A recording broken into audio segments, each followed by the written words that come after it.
This channel is supported by TrueFire. TrueFire is an online library of lessons from some of my favourite players. There's thousands of lessons on there. You can use the promo code JNC40 to get 40% off of any of their courses.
So I was using the Dream 65, which I borrowed off my buddy Jake's board. So the Dream 65 is the deluxe reverb type, and I think actually Jake is maybe the ideal candidate for using this type of pedal.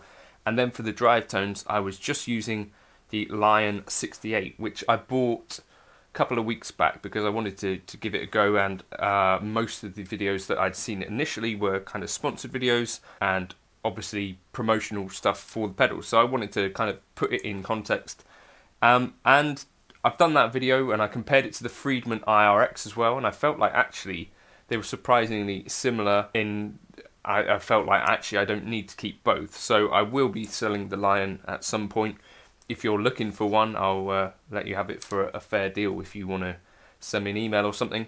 The thing that I find a little bit strange about these pedals, so they've made a really big splash. They came out in 2022, about a year ago now, with the Ruby, the Woodrow, and the Dream 65. And I think they had some fairly big marketing cash for that initially, and you probably saw them everywhere. And I think even there was like a rep video where he got Matteo Sasato and Tim Pierce and people in a studio, and they kind of did some A/B stuff. I think there's no doubting that these can sound really good. Now, there are a few things that I think are a little bit odd about them, and these come up again and again and again. Now, first of all, especially in the context of something like the Lion, these don't really have presets that you can foot switch as such. What they have is basically you've got a preset that you could have on or off, and you can toggle between that preset and whatever the actual settings are on the unit itself. Now this is kind of oddly inflexible compared to most other things I feel like on the market, or for me at least what I'm thinking of is things like the Walrus Audio ACS1, things like the Strymon Iridium, and things that have, well, particularly the Strymon Iridium, I think it's got a little bit of a raw deal on some of this stuff, because I was looking back at a video came up in my Facebook feed that I'd done with the Strymon Iridium, and I think it actually is a really good sounding unit. Anyway, beside the point. So presets, it doesn't have a headphone out, which some people would like. It doesn't have MIDI either.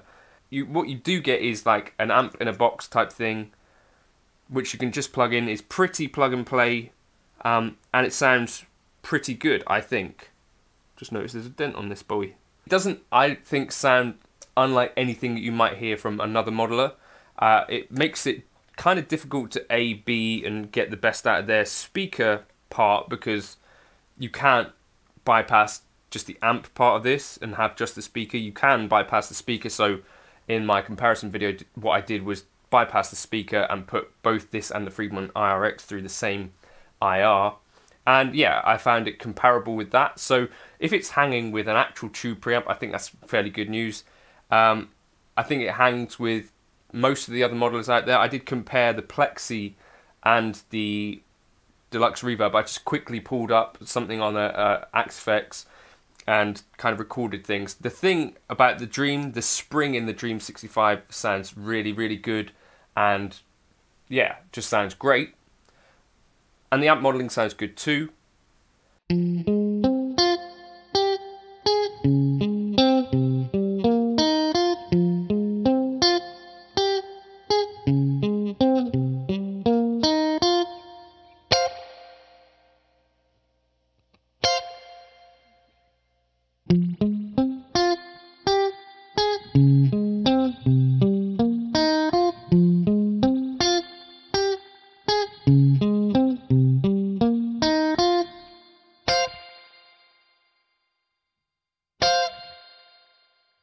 I feel like the Plexi sounds kind of polite when you compare it to the Axfex. Let me know your thoughts on that. I'll just show you that now.